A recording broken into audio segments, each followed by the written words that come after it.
Internet arrived in our daily lives in the middle of the 90s. 10 years later, we've even forgotten how we got by before. I don't think I've ever seen a company, not Apple, not eBay, not Cisco, that grew as fast as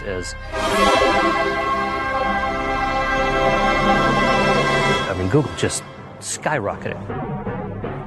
We've learned how to surf, click, and use the web and email. Internet grew and spread, and the need appeared to find the precise information like a needle in a haystack. That's when Google came out. In a few months, this search engine revolutionized our internet.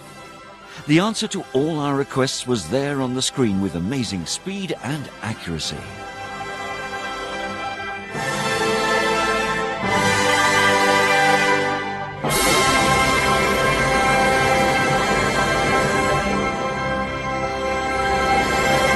I was out there in the early days when there were maybe 30 people sitting in offices, bringing their dogs, sleeping on the floor at night. Went back 6 months later, and now there's a couple hundred, and they've filled up the entire building they were in. Went out again a few months later, and they were in multiple buildings. And now you go out there, and there's this giant corporate headquarters and building after building, and they're this worldwide titan with thousands of employees. Google has set up its headquarters in the heart of the Silicon Valley, the Googleplex. To go from nothing, basically, two guys with an idea, sitting at Stanford, to a company with a market value $30–40 billion 5 years later. That's a pretty impressive creation of wealth. With a billion daily users throughout the world, Google fuels fascination and controversy. Aren't they too powerful and secretive?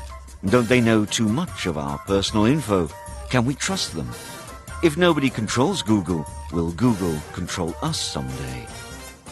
And why are these strange lamps everywhere? It's a particular object that many Googler have on the desk, and if you wait a while, it blows up and it's like a volcano. Google half opened its doors to let us discover its world. In order to remember every bit of this journey, we created our own blog, our diary, The Thinking Factory.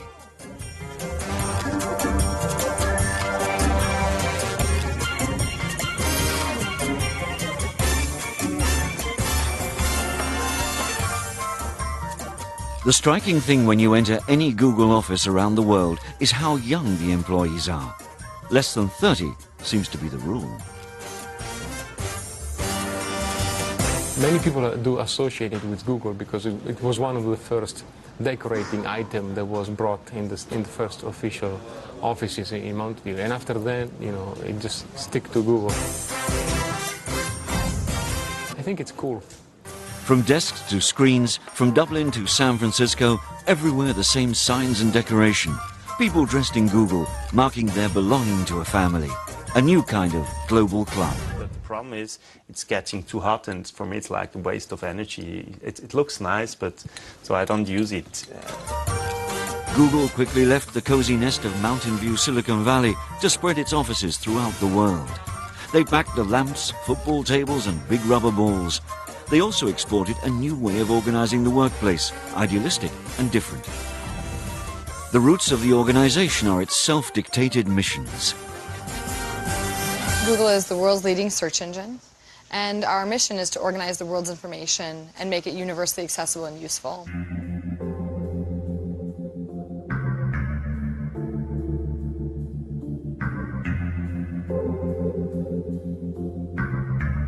I'm Marissa Meyer, and I'm Vice President of Search Products and User Experience. A lot of companies sort of suffer the misfortune that they have to rewrite their mission statements later to make them match what the company's doing. And this is actually the initial mission statement as written by Larry and Sergey of September 1998. The founders have only known two things, university and Google. When I met Larry and Sergey, I was at Stanford and I knew what computer science PhDs were like, and they rollerblade, they eat pizza for breakfast, they don't shower, and they don't have the manners for that when they bump into you, they would even say they're sorry.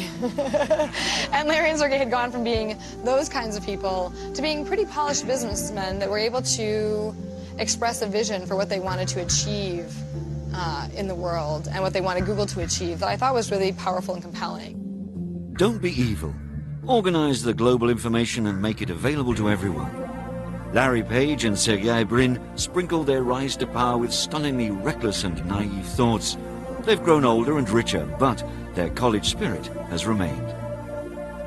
Here you can see around the world how people are using Google, and every one of those rising dots represents probably about 20, 30 searches or something like that. So you can see here we are in the US, and they're all coming up red.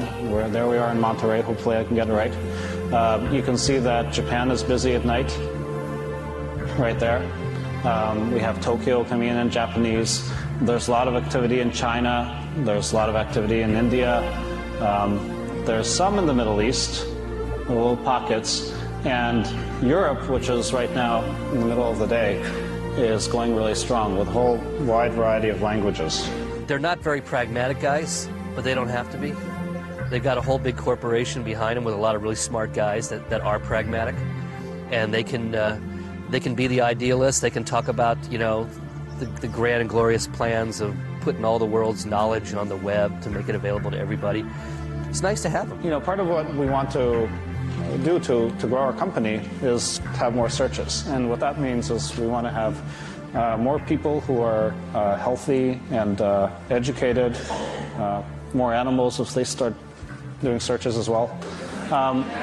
But partly we want to make the world a better place. Google has done as good a job of maintaining the pre-IPO environment as any company I've seen. And one of the reasons was Eric Schmidt, the CEO. He's very conscious of what happens when a company like this gets older and when there's a lot of money flying around. In order to win in the internet, you have to have a scaling strategy. You have to be able to be global. You have to have a product that works across many different sources of interest and information, and you have to execute very quickly. And scaling for Google means more data centers, more fiber optic networks, more cash flow, more people, more training, more product announcements, and things like that. The genius of Eric Schmidt at Google was he caught on very early that he was not about search.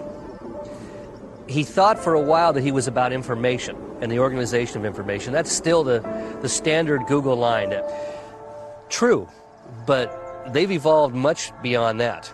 Because what they realized at a certain point was this revenue model they had was brilliant and fundamentally new, which was you provide the service for free and you monetize the whole B2B exchange going on behind it. And it's done in tiny, tiny amounts that add up, you know, multiplied by billions.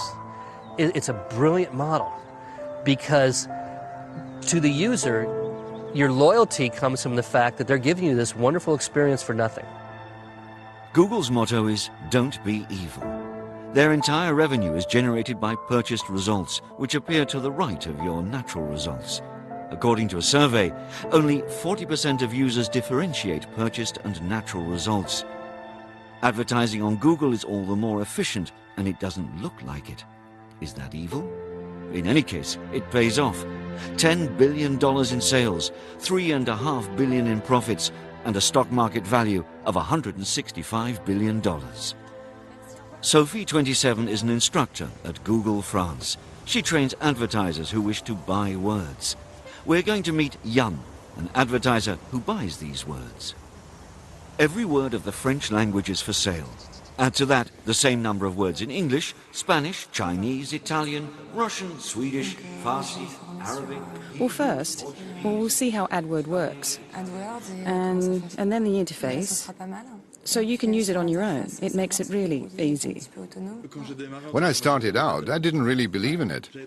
I didn't have the same vision back then, but it was 2003. The Paris office had just opened. We didn't have that perspective. It looked fun. Today, advertisers have all been evangelized. Fun might not be the word. To write 95 lines of text, 95 characters is probably boring. But once you put your foot in, if by any chance your sector works better than others, then you get it. It works. It works really well. And it explains the explosion that followed. We found ourselves offering a new advertising model that works. When someone looks for an information on Google, if I go looking for a plane ticket or jewelry on Google, if I type plane ticket in Google, most of the time it's because I want to buy something. It's great to be able to advertise when it's relevant, to provide an answer to a need. For an advertiser, nothing is more pleasant. We don't have to create a need, we're answering an existing one with the right solution. And our job is to make sure that our client finds all the words that might come up in an internet search. Finding the words is our first job. We think about what someone who's looking for a keyboard might type into a search engine. We have different tools for that, suggestion tools. We start with a basic computer keyboard. By computer keyboard, Then we go into computer equipment, computer retail, computer store. different models too. Yes, models.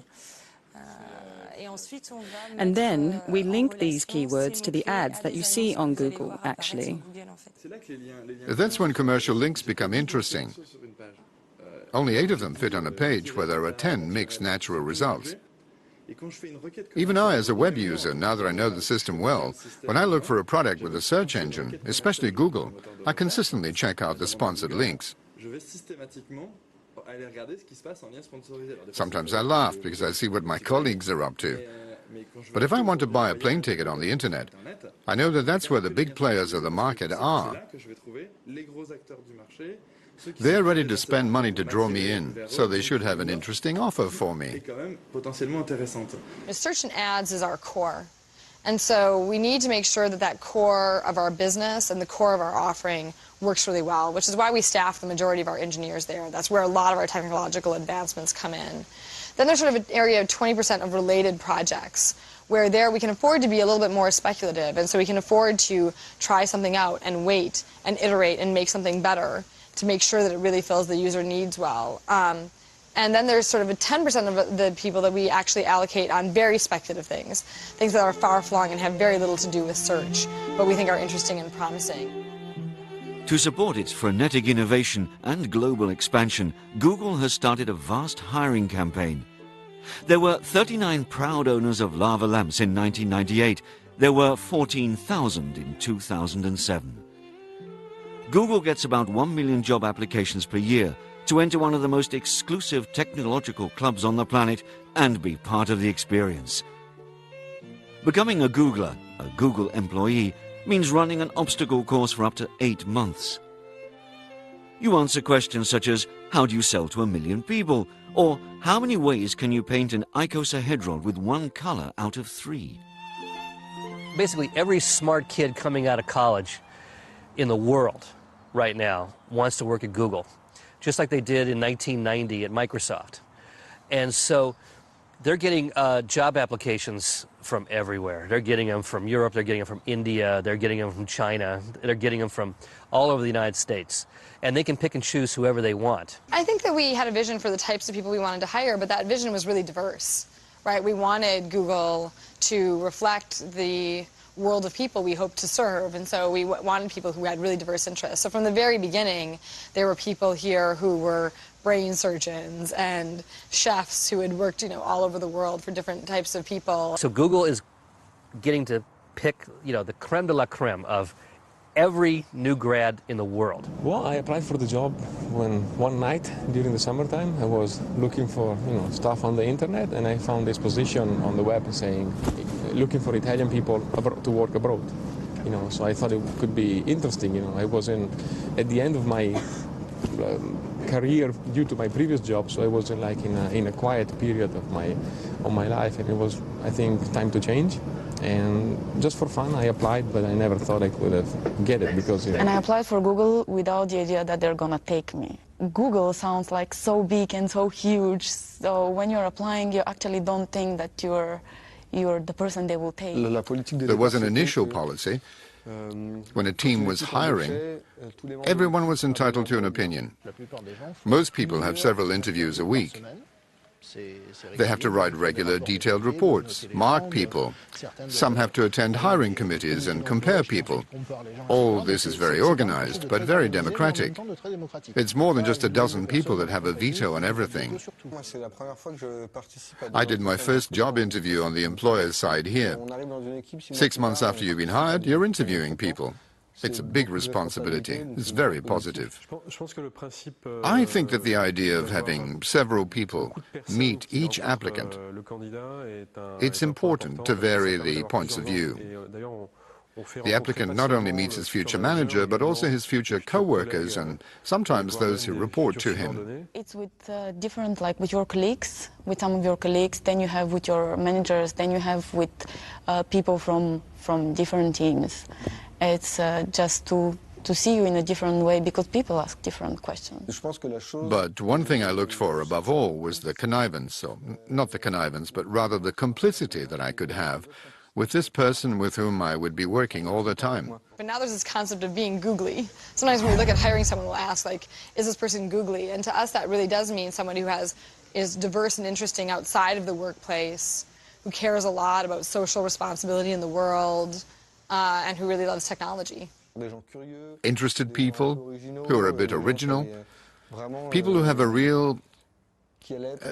people who would be nice to work with. We can always teach them the work afterwards, so that they do it well.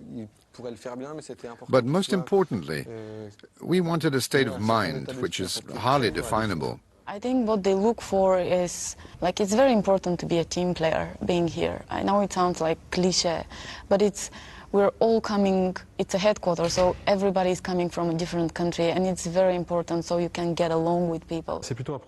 It's a set process that allows us to find the right balance and the right talent.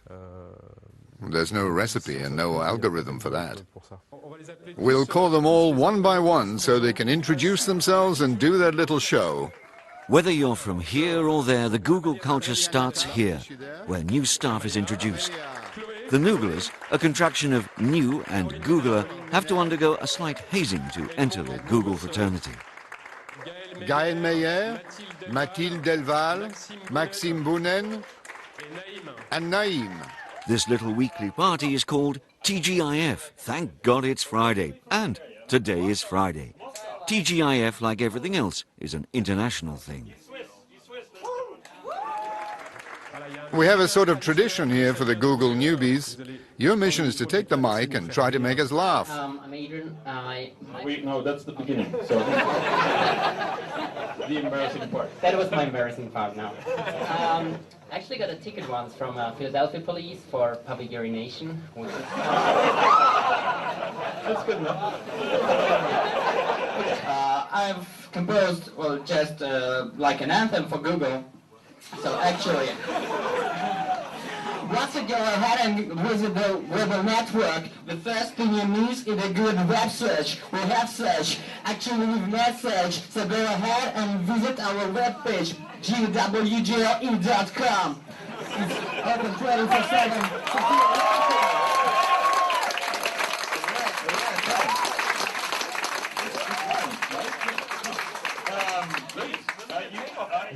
When you get to Google, you look around you and you think, I might be smart, but I'm not the only one.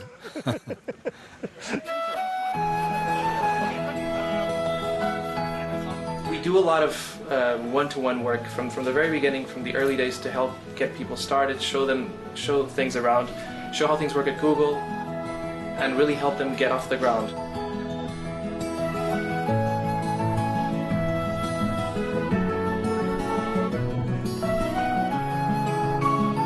We have this buddy program, which means there is somebody who is taking care of you when you arrive. Like, they're going to meet you with your colleagues because they know that you're quite new and embarrassed and stressed even. Then you pass the trainings, you have like a training process, and then you go to your desk and there is always a person you can turn to and say, look, I need help for something. And they will always come because they're your buddy at that time.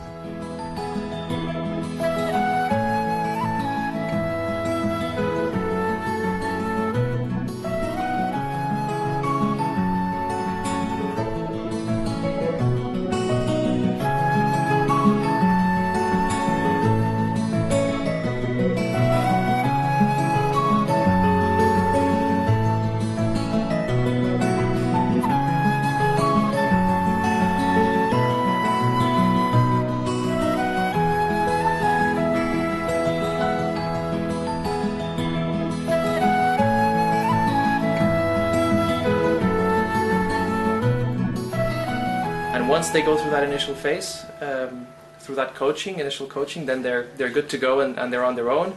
And we do have a culture of empowering people and giving them ownership over their business and over their market, especially in the emerging markets. We're talking about small markets. The teams are small, so there is that true sense of ownership and responsibility, which we foster in people. Konstantina has been a Googler for a year. She was 28 when she left Bulgaria for Dublin to become president of Google Bulgaria. She's the only one here who can solve Bulgarian advertisers' problems. Her best friend is president of Google Romania. Count the flags and you'll see that Google has invested the whole world, because words are for sale, as much in Bulgaria as in Ukraine or elsewhere. The most stressful part is that you're calling from Google.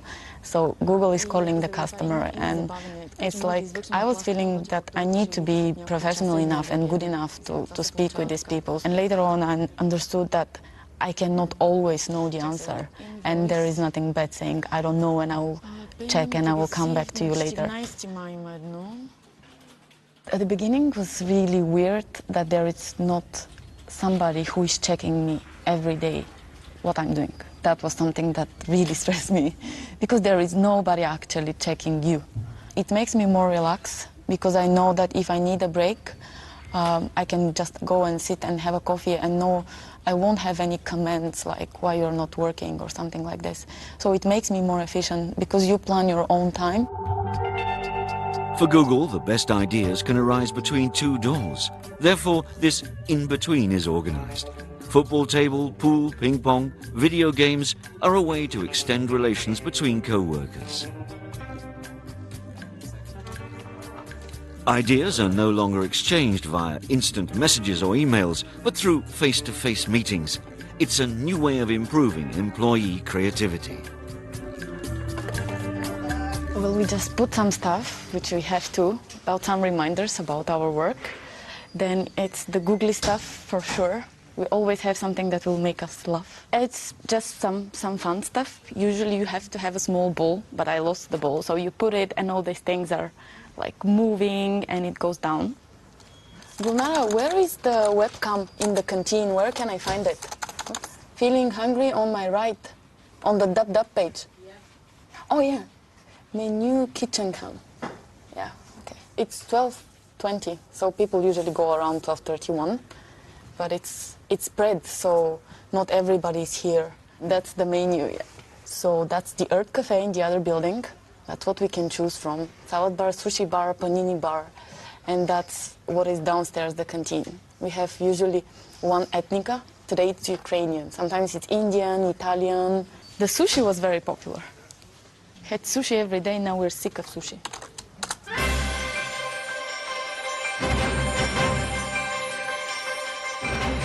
If you're a Googler, you don't pay for your meals. This recipe's success has spread around the world. With a simple cost-benefit analysis, you'll understand why. Let's say feeding people at work costs the employer about 2,000 euros a year, not even considering the waste of time paying at the till or eating out.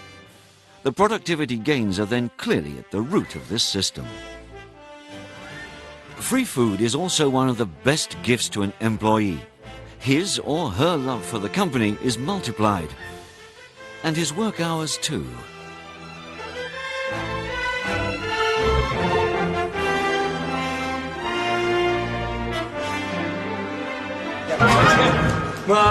Search, something like so. All my friends are in Google. Here I just don't have the time to go out and meet people outside.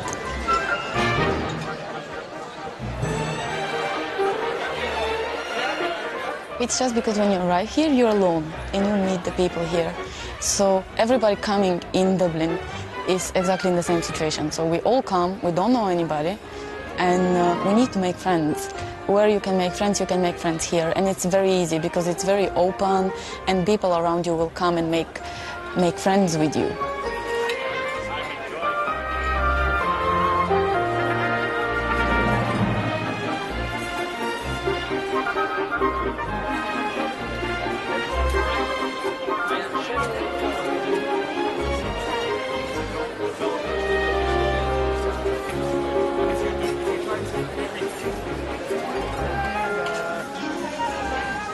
like a huge benefit, because in my previous job, when lunch break is coming, you need to go to a restaurant and think what you're going to have for lunch. For this, you just don't think about it. And you come downstairs, you eat, you just come with the friends. It's a good way to socialize with people, like, you know, to take your time and talk to people. And since scrambled eggs is my highest cooking skill, Google takes care that I actually eat some good fruit from time to time. So yeah, I appreciate it. It's nice that you have that. And then it's also nice that you add like a couple of pounds, kilos, and then you realize that, well, which is why they put in the gym. Yeah. Yeah. So we have free food, but we do have a gym too, and a massage. But still, I wouldn't go to a job just because I have good food. I mean, it's a nice benefit to have. This is a world of computer specialists. These people spend their days glued in front of their screens, writing codes and text. In this job, work rhythms are very intense. You can spend 6 hours, 7, 8 hours, 10 or 12 hours in a row sitting in your office. And what we have here is the will to create a healthy lifestyle for the employees. This lifestyle will make it easier for them to work longer hours without feeling cooped up or exhausted.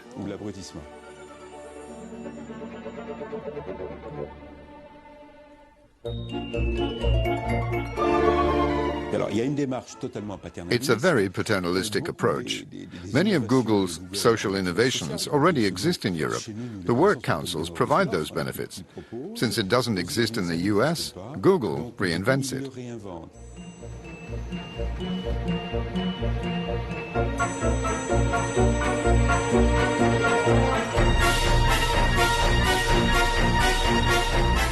There's a social contract going on inside of all high technology companies, especially entrepreneurial companies in their early days. And that is, take the risk with us, give everything you got, and literally everything you got. You may be sleeping on the floor of the office. You may be working 100 hours a week. You may have no other life besides us for a few years.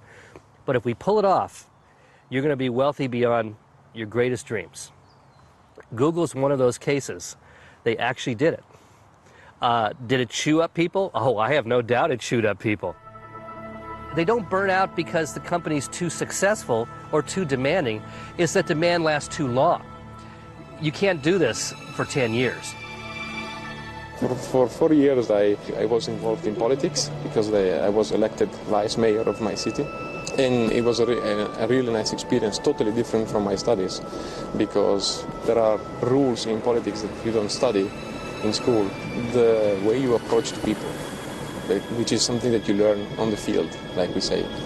Nobody teach you how to deal with people, especially from different nationalities, country, cultural backgrounds. You know, basically you have to learn it by yourself. For many people, it's the first job, so they come here. They see everything really super, you know, hey, free food, it's like heaven for many of them, you know. They didn't go through a normal, old-fashioned company, like, for example, it would be in Italy, you know, where you just go to work, boring, you just, you know, swipe your card, sit down in your desk, do your stuff, and wait until it's 5 o'clock and go home, you know. I'm happy to go to work.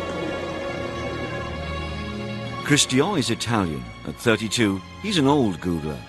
After 5 years at Google, he earns as much as a mid-level manager. To round up his income, Google has a bonus system based on co-workers' opinions. The more available, efficient and nice you are, the more you earn. Paul, what's the crack? Pool, you want to play pool today? Buongiorno. Come va? Bom dia, Sara. Tudo bem? Bonjour. Bonjour. Ça va? Buenos días, chico. ¿Qué pasa? I'm making it up. I know. But try, if it works. Graham created it. I think it works. See, that was good. My job, many things. I have few responsibilities. One is my core job, which is basically dealing with Italian users on some of our products. I work for a pod, which is basically a group of products that are all related to content creation. And the second part is basically everything else, which means helping launching new products for my market, helping our own team members over here for any issues that might arise. So luckily I'm a little techie guy as well, so sometimes I get to solve technical issues even if it's not my direct responsibilities. And it's fun because you basically on one side deal with external people and on the other side you help your own team members. Okay, so in Blogger. Yeah. Is the same procedure as in Gmail to get the IP address and the connection and all the details, personal details? We never give details around. Yes. Totally, unless there is a court order or something. Okay. It's like a little family. Probably they don't require people to work like that much, you know, like up till late or whatever, but what I do, I always do it with pleasure, so I'm not forced to stay here later. You have a ticket in Blogger in Spanish, or it's like an internal thing? No, it's in Spanish, yes, Blogger. It's from the police, actually. From who? The police. So you don't have a legal Spanish point person? She's on holidays, I'm doing her back. What you get back, it's a nice workplace, nice people, so at the end it's a good balance between what you give and what you get. Because we don't have Spanish support for Blogger, but she's the legal blogger guru. The best control that can be applied to an individual, an employee, is by his own colleagues, because it's both the control and the motivation. It's great to do a good job for your boss, but it's even better to do a good job for your co-workers, who tell you how good you are, that you solve the problem. You seek their approval because you think they're great. And just so we're caught up, Lee is in Mountain View, Toffee's on his way back from Mountain View, Alex is in Hyderabad, Abhilash is at Mobile Offsite. Somewhere. Have some news about that, which is really interesting. First off, there's a request, it's called the Death by 1,000 Paper Cuts, and so as part of the senior staff, Devlin's trying to come up with a list of top 10 things that are hindering execution. Sort of like the regular sort of fight against bureaucracy, right? What's an example of things that you're looking for? Like I think I'm going to write something about streamlining the hiring process. That's one thing. Localization would be something that's near and dear to your heart, and how that works. Something to do maybe with the way we fight abuse, tools, or something like that. Tools, or something like that. I think all of those things are fair. Right. The other thing that I wanted to chat with you about was this job fair. So Emmanuel came in. He's kind of in a panic. He says some of the other teams are doing some really big things, and I think he's feeling like he should have planned a little bigger.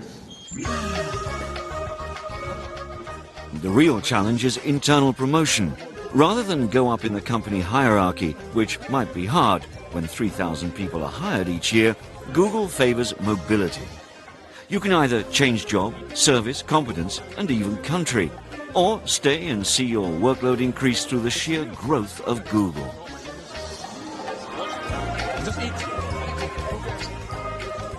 Since recruiting takes so much effort, they try to keep their employees. Hence this new kind of fair for departments, where they try to draw in Googlers in pure Google spirit by using again and again trademark gadgets and college humor.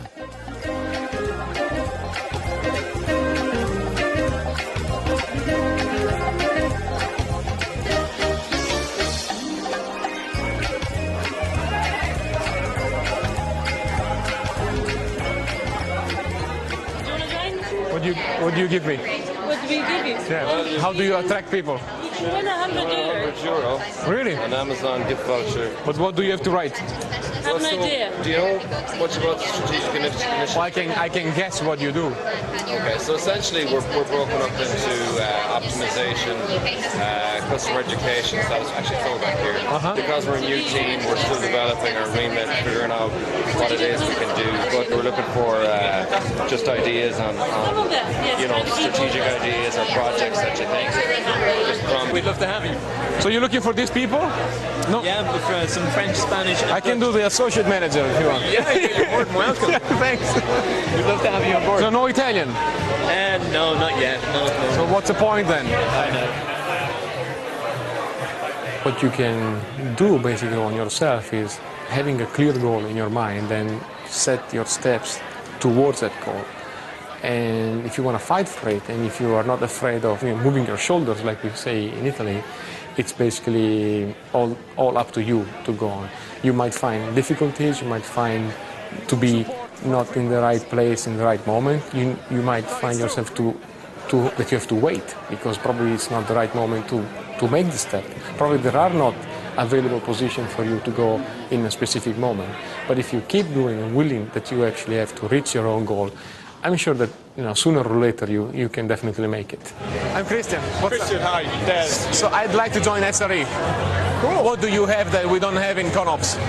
Well, so site reliability engineering is the engineering group in Google that looks after our production sites. We work a lot to try and make sure that our users never see any problems with our sites, that they're fast, they're up all of the time. Isn't it stressful, like that you need always to be aware of any issue, like in the night, for example, you wake up? Yeah, well, we're actually a global team. Does it happen? Yeah, but it can happen. We've run the site entirely from Dublin in the past. So we'll get paged in the middle of the night. One time the Department of Homeland Security called us and said, why is Google down? Can we help? Yeah. And we said, no, we've got it in hand. It's pretty rare that we actually have an outage. But you never know. Anything can happen. And as an engineer, you always also have the 20% time project, right? If you have 20% time. Yeah, absolutely. Our engineers work on the same with some of the other teams. One thing that we've done that's fostered a lot of creativity is we've tried to empower the employees, give them a license to pursue that thing that they're dreaming about. And we've done that. One very salient way that we've done that, I think is really obvious, is we've provided people with what we call 20% time, where we basically say, one day a week, you can work on whatever is most important to you. And it may not be what you're assigned to work on. It may be just something that you're really passionate about. But we believe that when we take really smart people with the kinds of backgrounds that we hire and we turn them loose on something that they have a lot of energy for, even if that's not something that we maybe envision strategically, really beautiful applications come out of that. Engineers are a separate class at Google. They're better paid, less supervised, and have 20% free time, a 20% bonus in creative potential for Google. Is it a googly way to keep the best, those who might go elsewhere to sell their brains? The main drive for most engineers is to initiate and create a new Google product, one that will become a success. Everyone knows that it takes more than one person to do that. The 20% of free time Google gives to its technical employees to do whatever they want, unsupervised, is used partly to provide a team to someone who doesn't have one. So if I make a nice little prototype which excites my friends, they will give me their time to work on it with me. And here's my team. I don't need any approval for it. That 20% is very important when you look into a key element of the Silicon Valley culture called the hacker's ethics. That's the hacker's morals. They believe the hacker is not someone dangerous, but someone who spends his life inventing new technologies. They work for the mere pleasure of it, without getting paid. Of course, part of the pleasure is ego and reputation. You can gain recognition from your peers, be quoted, eventually be appreciated, and your name appears everywhere. But there is a whole culture corresponding to this. People are stirred by that, and Google understands that. I didn't understand, why does this work? So we're hiring people with double the amount of employees in a year, and it still works. It seems that we're moving faster even. And the reason is Google has developed a new kind of organization structure, which is defined by letting information circulate. And this is great, really. I really would love to have this as an entrepreneur too, to give people freedom and still to achieve your goals. Samuel is part of the many people who became Googlers when Google bought them out. About 50 startups have been swallowed since 2001. Google has brought together all its European engineers in Zurich. These 300 people work in real time with other sites throughout the world. Mountain View, of course, and London, Sydney, Hyderabad in India, Tokyo, Seoul, Seattle. It's a kind of global chaos in which nobody knows who manages who. I have no idea. I have no idea. You don't? I really have no idea. So yeah, so there is the VP level, and afterwards there is I don't know. I just know that there must be 3 levels, but yeah, and talking to VPs and getting in touch with them, even with the CEO, that's just easy as that. Write them an email, you're getting an answer back. So you can't do innovation from top down. So if Eric Schmidt says, hey, let's add a certain function to a map, so and the engineers don't even understand what he's talking about, it doesn't work and blocks everyone. So it's better to have these small units. They're creating innovation. Then you're fast. So you can take your decisions and move on. So you don't have to ask for permission or whatever. It's not a top-down approach, it's more like a bottom-up approach. But that means like discussing a lot. There is no one saying, hey, you have to do that. So, but you have to convince them, hey, that's good for us, it's good for the company. And so you have kind of a really democratic approach, I would say. We're in a situation that is both very laid back and at the same time ruthlessly controlled. Employees constantly watch each other as they work together. And you have to realize that Google is a whole system. And this system revolves around methods that are extremely appealing, but very firm at the same time. It's a mix of cool and unforgiving. And Google is unforgiving when marketing new products that come out at an arrogant rate. On public and corporate fields, Google has decided, just like with its research, to conquer every computer on the planet. As it is a huge company, as we have a global audience, we need to test everything before launching, and so that takes time. But because we are a huge amount of people, of engineers working on that product, the launch cycles are very, very fast, seeing it from outside. But it could be faster if you're inside. Google releases new products or updates at an intense rate, approximately every 2 weeks.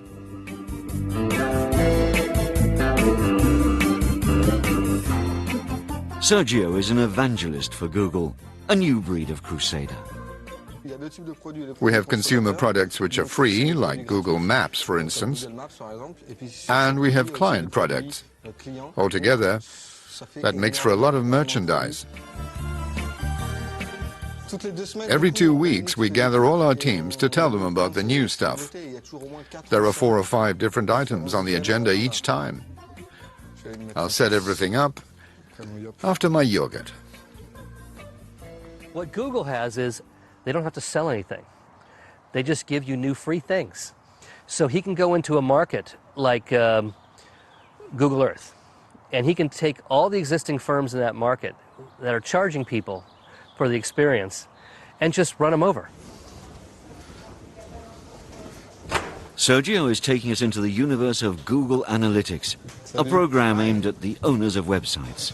Anybody coming to GAT or not? Of course, we would never miss one of your trading sessions. Sergio's audience today is made up of salespeople who will evangelize their big clients to the qualities of analytics. I know, it's terrible. I just ate 2 apples already. Their first topic, food. Well, you have to know something. At first, well, young guys, when they start at Google, like Sergio, he put on 22 pounds when he arrived. Hey, I'm on a diet right now. I think Sebastian put on 33. Well, we get fat because people eat so 8. much. Okay, we should start. This is the new interface. For those who knew the old one, like you, it's probably a big change. It's the orange that troubles me. So, visitors is for information on visitors. Content is the info on the website, like viewed pages, the most visited pages, entrance and exit pages. Objectives are objectives defined by the user on his website, so we can see if the objectives have been met. Are objectives the result of the contact? Or you could say that. It can be a thanks page after a purchase or a subscription. It can also be a web page or the download of a PDF file. It can be anything. Could you talk about the differences between Google Analytics and other products? These questions come up. Yeah. This is where we are. We're the big yellow spot. Well, in just a year and a half, we've eaten up the market. It makes sense, we're free. Wait, is this just for France? No, this is worldwide. As you can see, what makes us different is that we target both users who want simple things and those who want advanced things and can afford it. Our target is the whole market. The fact that it's free is a big advantage. Every time they introduce one of these new products, the day they introduce it, 10, 20, 30, 40, 50 million people adopt it that day. Any market they go into now, they are instantly, within one morning, the largest player in that market. So when the problem of information privacy comes up, well, you can say, to make a long story short, you can tell them that we don't identify visitors. If it's visitors' privacy they're concerned about, we only give out group results. We don't point out a particular user. And no one at Google can see their information. We can't see the client's information that they gave us. No. Google has a footprint now on the world that we're very aware of, and it does increase our sense of responsibility and how we have to conduct ourselves and some of the ethical dilemmas that are presented. And Googlers are really involved in that.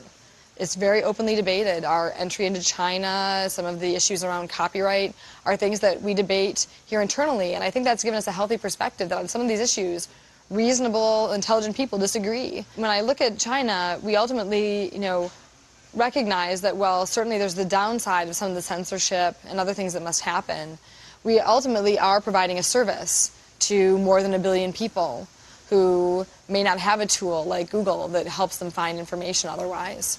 And so while we obviously have to cooperate with local law to be able to provide that service to those people, the upside of being able to provide a service like Google to those 1 billion people outweighs the downside, at least at the current moment. People suddenly looked up and realized, well, wait a minute, Google isn't that cute little company anymore. Google is a big corporation making very, pragmatic and some would say cynical decisions. And this isn't what we thought they were. This isn't the image they portrayed to us. When working for Google, few people think about controversies. Any company that's going to have an impact is going to create some controversy. But technical staff aren't involved in this kind of thing. There are aspects that we always have in mind. For instance, I don't know, like the question of privacy. But that's a concern with every new product. They try to get as much information as possible from the traces we leave on the internet. And all this information is gathered in one virtual place, in one company. So, if this company changes because of management or government changes, or the guidelines change, or whatever, we could have to face the fact that a huge amount of data is in the hands of people who could make it dangerous for us. You can have the best intentions and relations with the Google people. They can be as nice as they like. There's still a problem as to the quantity of information that these people possess about the whole world. It's a legitimate concern, and people have legitimate advertising privacy concerns. They also have legitimate end-user privacy concerns. If we lose our advertiser support or end-user support, the company is kaput. So we have to address this, and we have to address it to your satisfaction. Eric Schmidt admits it, neither Google nor the other players of the web, no one can reassure us about data confidentiality. All this wealth is based on trust. So don't forget, everything can be undone with just one click. There's an interesting cognitive dissonance with Google. And the dissonance is you're getting the product, the service for free. And it has a cute name. And it's full of young people, you know, with lava lamps and Pilates balls and pool tables. And everything about Google speaks fun, counterculture, and all of that. And yet, as you read the news, the Google you read in the news stories is not the Google of your imagination. That Google is huge. It dominates every market it's in. It's slowly rolling up the entire media advertising world bit by bit. It caved to the Chinese on censorship. It looks like a giant predatory corporation, and yet at the same time in your mind, it's Google. In tomorrow's wonderful world, Google claims a unique place. They possess all knowledge. Innovation has become an obsession. They are the target of all attacks. But by definition, virtual worlds are volatile. Will Google maintain its company utopia when the Googlers who are 25 today have to leave at 5 p.m. to go and fetch their kids from school? Or will Larry and Sergey be the kings of the company of lost children?